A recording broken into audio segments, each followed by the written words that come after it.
قومی رہائی کے لیے مناجات۔ زبور نمبر 79۔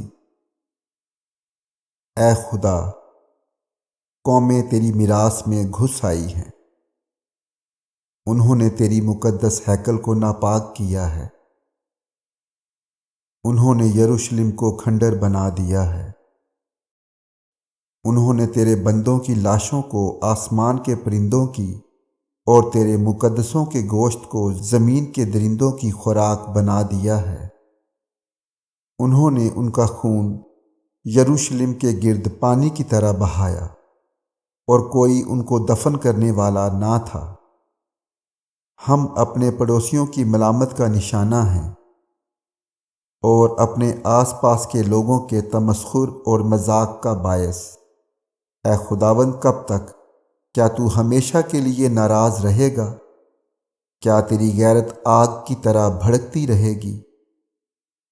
اپنا قہر ان قوموں پر جو تجھے نہیں پہچانتیں، اور ان مملکتوں پر جو تیرا نام نہیں لیتی انڈیل دے، کیونکہ انہوں نے یعقوب کو کھا لیا اور اس کے مسکن کو اجاڑ دیا ہے۔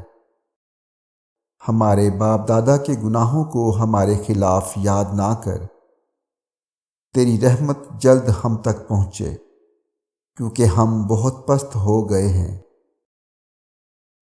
اے ہمارے نجات دینے والے خدا، اپنے نام کے جلال کی خاطر ہماری مدد کر، اپنے نام کی خاطر ہم کو چھڑا اور ہمارے گناہوں کا کفارہ دے۔ قومیں کیوں کہیں کہ ان کا خدا کہاں ہے؟